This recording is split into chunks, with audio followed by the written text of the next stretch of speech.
The human weapon, the alien sky, was red. Dust floated in the air. Strange creatures ran across a broken land. Their teeth were sharp, their skin thick like armor.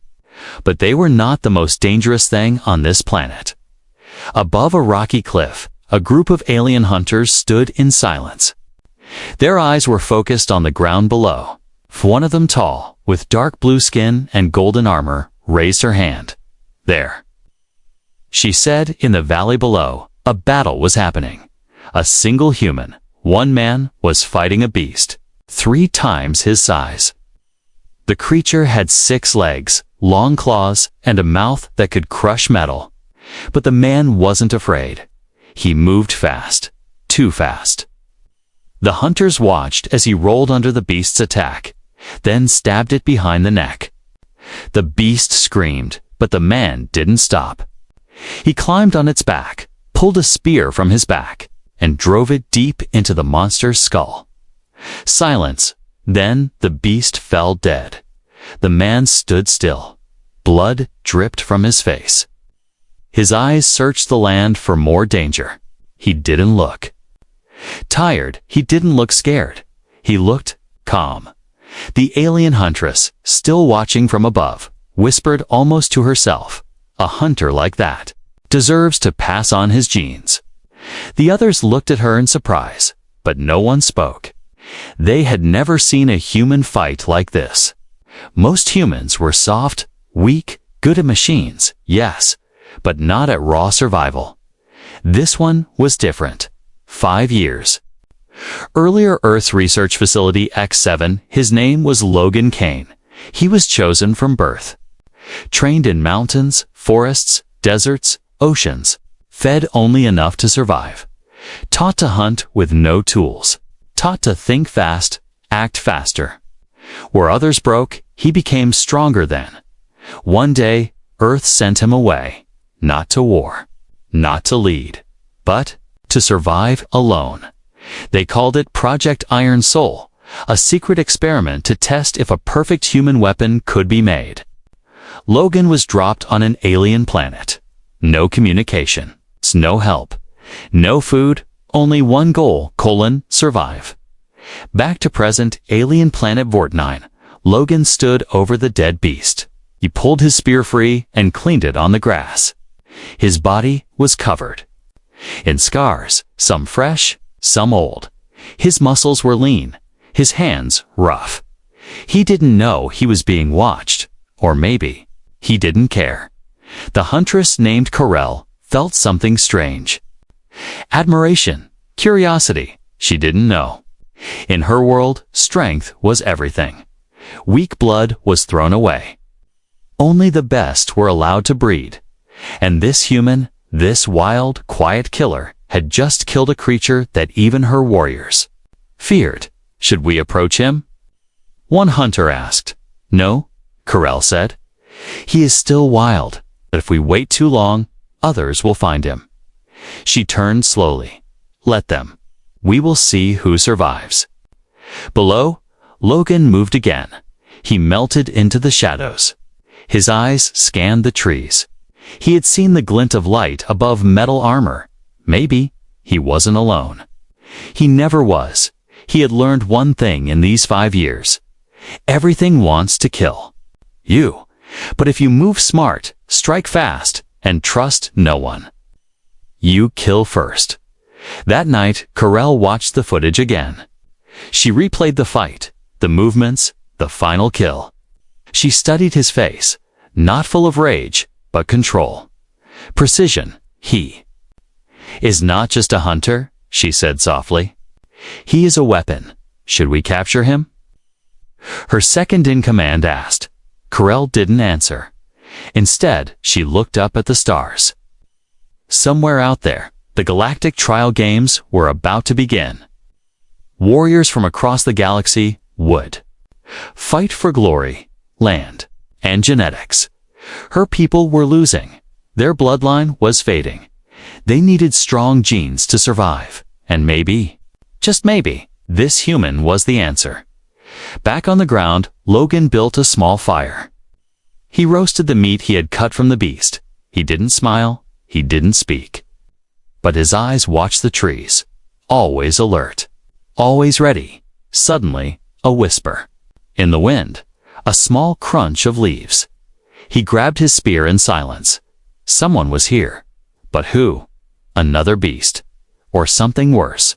He stood slowly, eyes sharp, muscles tense. Then, silence again. He waited 1 minute. 2-5. Nothing. He relaxed. But only a little. He had felt this before. When a predator is near, but doesn't attack. When the hunter becomes the hunted. He didn't know it yet, but the real hunt had just begun. Asterisk 100 cameras. 0 exits, 1 subject. The room was white, clean, and quiet. Too quiet. It wasn't a prison. It wasn't a hospital. It was something worse. A lab. Inside that room sat a young boy, 10 years old, skinny, silent. His name was Logan Kane, and he didn't know what fear felt like. Not because he was brave, because he had never been taught what it meant to be safe.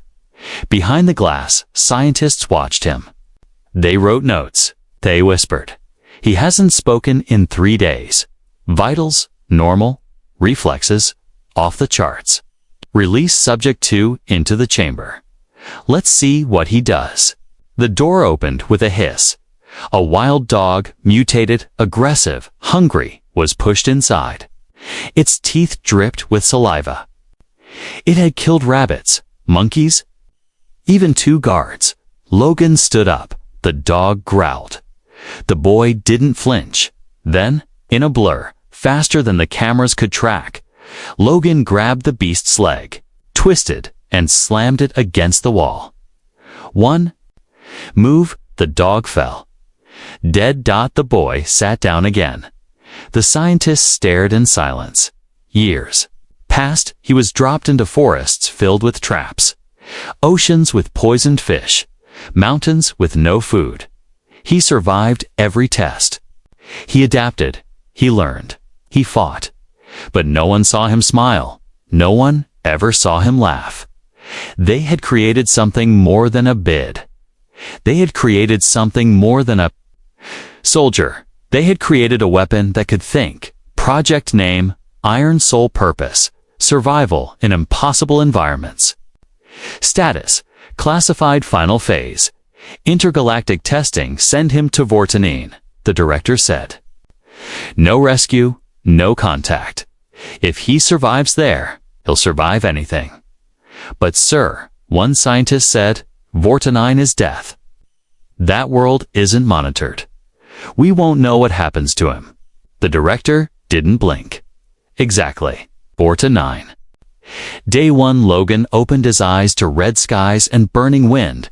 His drop pod was broken. His weapons, gone. His supplies, scattered. He had only a knife. And his mind. He took a deep breath.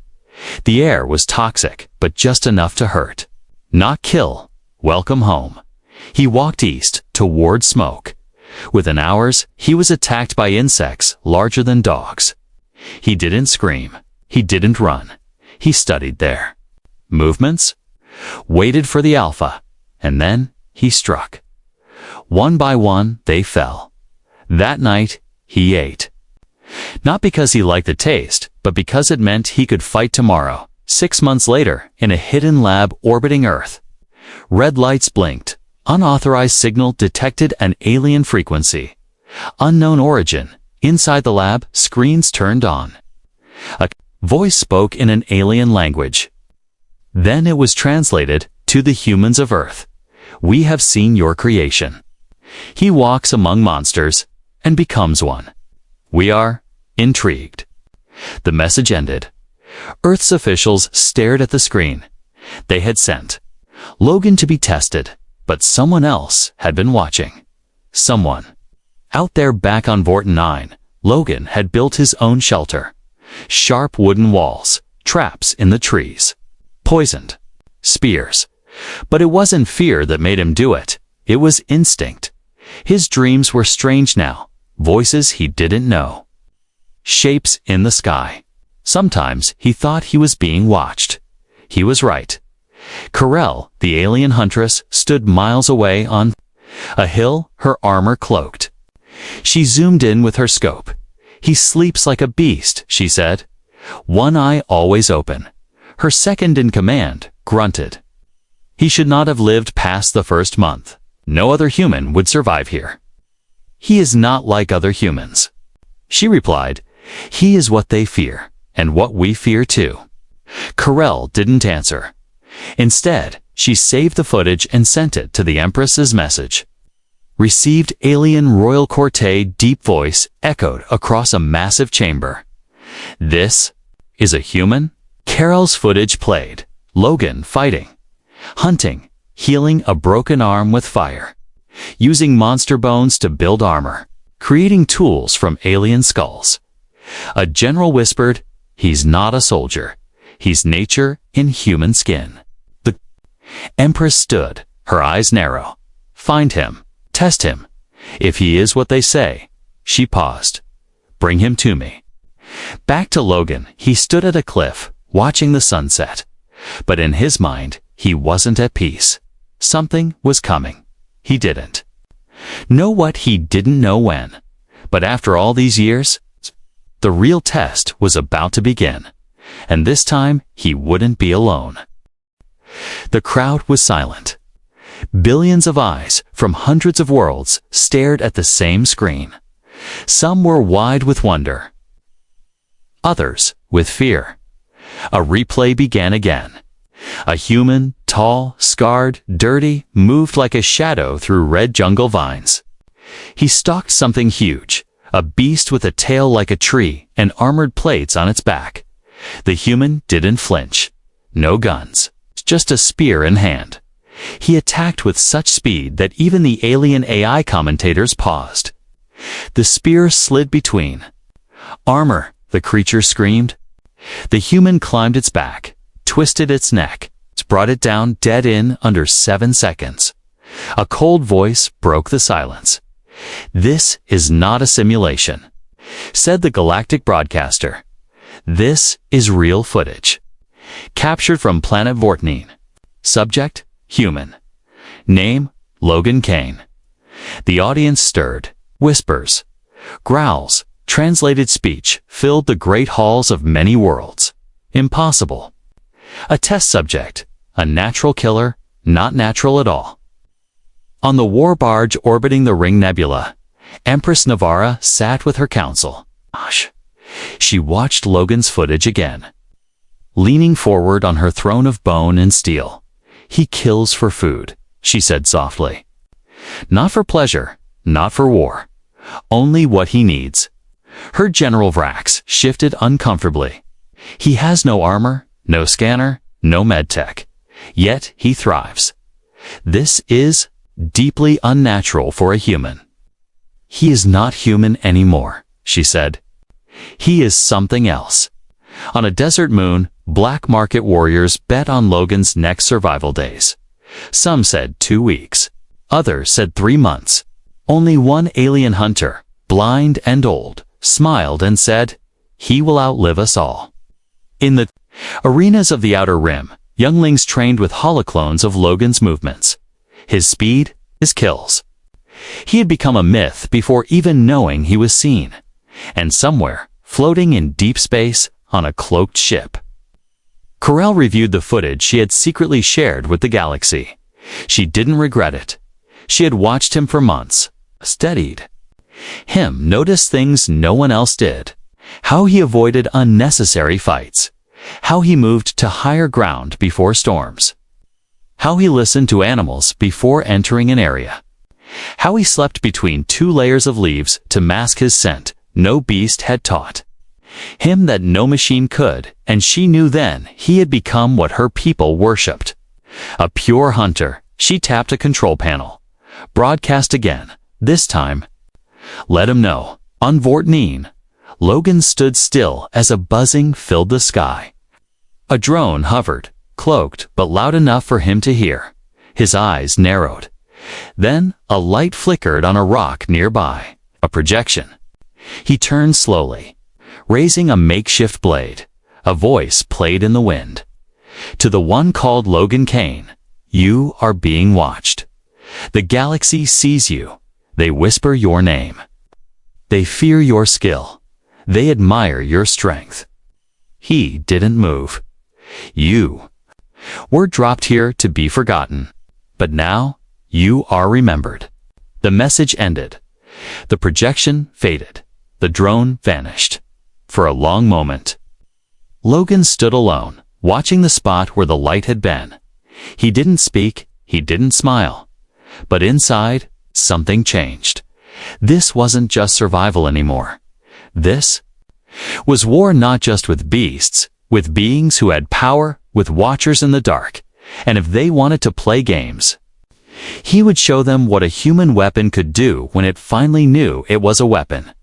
He turned his back to the jungle and disappeared into the trees. But one thing was certain now. He was no longer alone on this planet, and someone had invited the whole galaxy to his hunt. Asterisk, the spear stopped an inch from her throat. The wind shifted. The jungle fell silent. Corell didn't blink. She could feel the heat of his breath, steady and calm, despite the rage behind his eyes. Logan Kane stood over her, his foot pressed into her chest. A spear trembled, not from fear, but from a split-second decision yet to be made. Kill or not.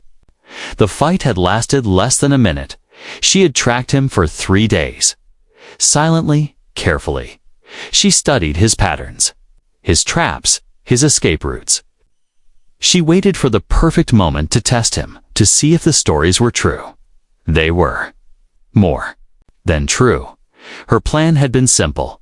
Distract, charge, disarm, pin. Instead, she never even touched him. Logan moved like smoke and struck like lightning. His traps triggered after he already moved past them. He'd known she was coming before she even stepped into range. And now, with her pinned to the dirt, her own blade missing, her helmet cracked, she saw the one thing that frightened her more than death: control. He wasn't angry. He wasn't proud. He was just measuring her. She coughed. Why did you stop? His grip on the spear tightened. His eyes scanned her armor. Then her hand fingers open, not reaching for a weapon. You're not here to kill me, he said.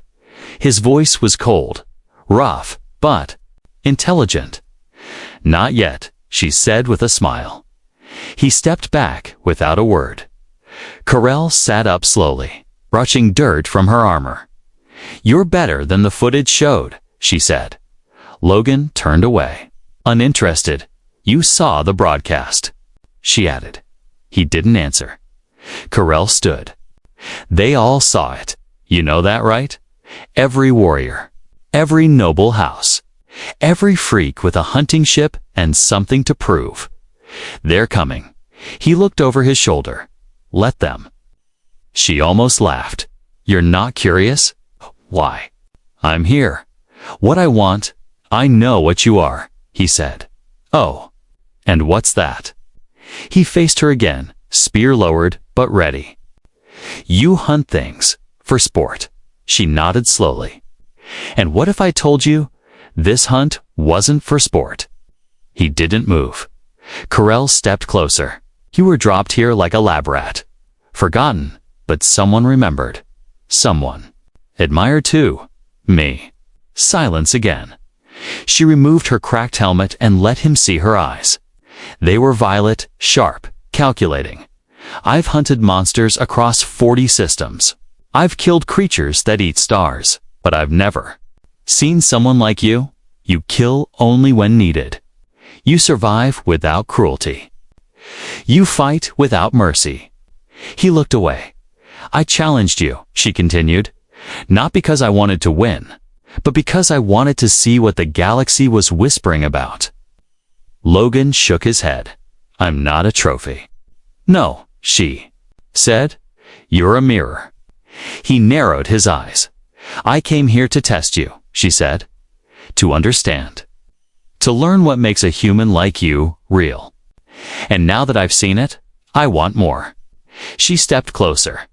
I want to fight beside you. Logan raised an eyebrow. Carell smiled. Because something far worse than me is coming. And you're going to need someone who knows how to hunt hunters. His silence was not rejection. It was calculation. She could see it. Behind those human eyes, he was already thinking ahead. Already setting traps. Already planning who needed to die and when. She liked that most warriors roared when they fought. This one? He listened. You stay out of my way, he finally said. She grinned. No promises. And so, without a handshake or a deal, they walked side by side into the jungle. Not friends, not allies, but two predators, bound by one rule. Never be prey again. The storm came without sound. No thunder, no warning, just a sudden black sky and winds like knives. Logan didn't flinch as the rain hit. Acidic, light-burning, deadly to most creatures. But he had already built the shelter, covered in layered bones and resin hidden beneath jungle vines. It wouldn't protect him forever. Just long enough. Carell sat inside, watching the storm with her back to him. Her armor steamed where the rain touched it. Her violet eyes didn't blink. She was quiet, too quiet for a huntress known across 10 systems. Logan was used to silence, but this one felt different. Heavy, she finally spoke. You ever wonder why I came alone? He didn't answer. She continued anyway. My kind doesn't do things alone. We are born in groups. We hunt in pairs. We sleep in rings. Weapons? Outward. Alone is death where I come from. She looked at him now. You live in alone like it's your natural state. He shifted his gaze toward the fire, barely alive under soaked stones. I didn't choose alone, he said. It was assigned. Carell tilted her head. Earth turned you into this, a blade without a sheath. He said nothing, so she continued. My world is dying. He glanced at her now. She nodded. Not from war, not from sickness, from weakness. Our blood is thinning. Generations of victory have made us slow, lazy. We need new strength. And you think you'll find that in me? No, she said. He turned away again. I know I will. The rain outside hit harder. Trees snapped. Beasts wailed in the distance, angry and confused. Carell reached into her armor and pulled out a small orb, smooth, glowing softly with pulsing red veins. She set it gently on the ground between them. Logan's hand twitched. Relax, she said. It's not a weapon. It's a key. A key to what? A future, she replied. The orb floated upward. A hologram opened images of her people. Tall, strong, armored, but limping, coughing, weakened. Their children, born sick. Their warriors, tired. We were once like you, she said. Sharp, pure. Now we've bred too much comfort into our veins. The image changed, showing Logan. On Vorton 9, dozens of recordings, fights, traps, healing wounds with fire and teeth grit. Calm eyes, fast hands. He is the answer, came a voice from the hologram. The Empress herself. Bring him back, or bring his blood. Logan stood slowly. You brought this message from your queen. Carell's face hardened. No, I stole it. He stared. She wants to clone you. Use you. Maybe break you first. I don't follow her orders anymore. Why tell me? Because I don't want a copy. She took a step closer. I want the real thing. Silence filled the space between them like a third presence. Then she said the one thing that shifted the air entirely. I don't want to use your strength. I want to stand beside it. He didn't move, didn't nod, didn't trust, but she saw it, the small crack in his armor, not weakness. Recognition they were both made by systems that broke everything they touched, and now? They had both stepped off the leash. Outside, the storm began to die. But inside, something new had started. Not alliance, not love. Something more dangerous, understanding. Asterisk, it started with silence. Not the peaceful kind, the dangerous kind. The kind that falls over a forest right before predators move. The kind that makes birds vanish and even the wind hold its breath. Logan noticed it first. He froze mid-step, scanning the treetops. No insect hum, no beast calls. Even the constant drip of jungle rain had stopped. Carell followed his gaze. You feel it too. He didn't answer. Instead, he crouched low, fingers brushing the dirt, testing it for tremors. It was shaking, just barely, like something massive was moving underground. Or worse, falling from the sky. Carell's eyes widened. They found you. No, Logan said quietly. They found us. The sky lit up, not lightning fire. Streaks of burning metal cut across the clouds. 7 ships, sleek, black, and hungry-looking, marked with the insignia of the Galactic War Court. Logan didn't blink. He simply turned and ran. Move, he growled. Carell followed without question. Behind them, the jungle erupted in flames as the war pods landed. Trees exploded. Dirt rose like waves. From the smoke-stepped armored giants, the empresses. Chosen champions. Genetically enhanced, cloned from fallen gods. Fed on radiation and warfare. Each was a one-person army, and they had one mission. Capture the human. Kill everything else. Logan and Carell dove into an underground tunnel he had carved months ago, a narrow escape route lined with traps, spikes, and suffocating darkness. This way, Logan said, leading her like a shadow. You planned. For war? She asked, barely squeezing through. I planned for everything. When they emerged a mile away, the sky was already turning red with heat scans and drone swarms. The hunters had spread fast. Too fast. Carell cursed. This is overkill. No, Logan said, looking at the sky. This is fear. From the tree line, one of the champions stepped forward. A massive figure with 4 arms and armor made from star metal. His voice echoed, amplified by the suit. Logan Kane. By order of the Galactic Court, you are to be detained for genetic extraction. Carell stepped forward, face burning.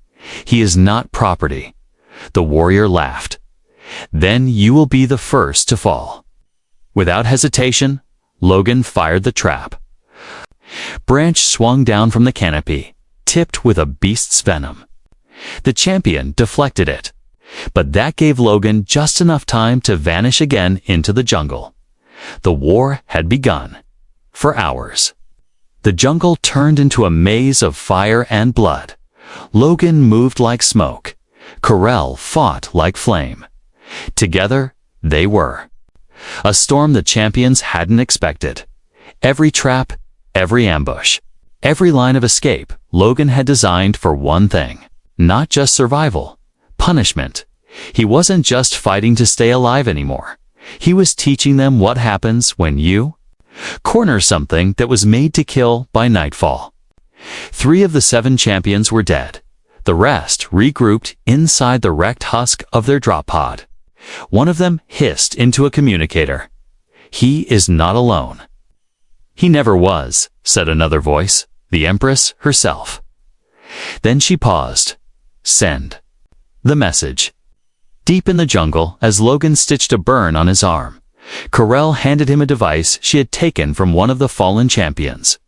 A red light blinked. A message played. Surrender now, or Earth burns. The words hung in the air like poison. Logan froze. They weren't bluffing. They had tracked him, they had studied him, and now they were threatening the one thing that had never left his thoughts. His home, his people. His silence spoke. More than words, Carell saw it. She stepped forward, voice firm. We fight. He looked at her, the alien who came to hunt him. now standing beside him like a soldier. Ready to die, he nodded once. Then let's give them a reason to remember what fear really is. The jungle was gone. What once was green, wild and alive had been reduced to blackened stumps and smoking craters. Vortnine had become a graveyard, not for beasts, but for the warriors who dared to hunt a man they thought was alone. They were wrong. Logan Kane stood at the edge of the ruined battlefield, shirt torn, blood dried into the scars on his skin. His eyes scanned the horizon, calculating, unshaken. The war wasn't over, but the fear had changed sides behind him. Corell limped, holding her ribs, armor cracked, our eyes burned with both pain and pride. That was the last one, she said, voice hoarse. The last champion. Logan didn't reply. He was still listening not to her, but to the silence. The kind of silence that comes after the storm. He didn't trust it, and he was right. The sky opened, not with ships, but with a voice, louder than thunder. Colder than death. Logan Kane, you have exceeded expectations. It wasn't a transmission. It was a presence. A projection in the clouds. Tall, regal, terrifying. The Empress herself, Corell stepped forward, spitting blood. You send armies and hide behind a sky. The Empress ignored her. Human, she said. You were created to survive. But you evolved to dominate. You are the future. And the future belongs to me. Logan stared up, unblinking. You killed my champions, she continued. Now I offer you something better. A pause. Join me. Help me rebuild a dying empire. Share your strength, your blood. I will give you anything. Corell tensed. Logan's eyes narrowed. Then, for the first time since he was dropped on this cursed planet, he smiled. Not a kind smile, a knowing one. You think this was me at my worst, he said. But this, ... this was me alone. The jungle behind him suddenly rustled. Dozens of eyes opened in the darkness. Creatures, ones that should have been extinct, stepped out of the shadows. Massive, armored, dangerous. But they didn't attack him. They stood beside him. Corell turned in shock. You tamed them. No, Logan said. We just made a deal. For 5 years, he hadn't just survived the monsters of Vortan. He had studied them. Learned their calls. Shared their kills. Let them watch him fight the invaders. They understood him. He wasn't their enemy. He was their alpha. And now, the human weapon was no longer alone. The Empress's projection flickered, shaken for the first time. Logan took one step forward. Will not give you my blood, he said, but I'll leave you something better. He turned to Corell. She nodded. Already understanding legacy, they would leave this planet, not to run, but to build, to choose to create life not in test tubes or war labs, but in purpose, in strength, in balance. She stepped beside him, placing her hand on his. The Empress sneered. Then you choose war. No, Logan said, his voice calm, final. I choose evolution. Without you. Sky cracked. Her signal vanished, and Vortanai, the planet meant to break him, instead became the place where the galaxy's deadliest predator made his stand and built his future. The creatures roared. Corell smiled. Logan looked toward the stars and spoke. Only once more, they wanted a weapon. He turned. I became a world.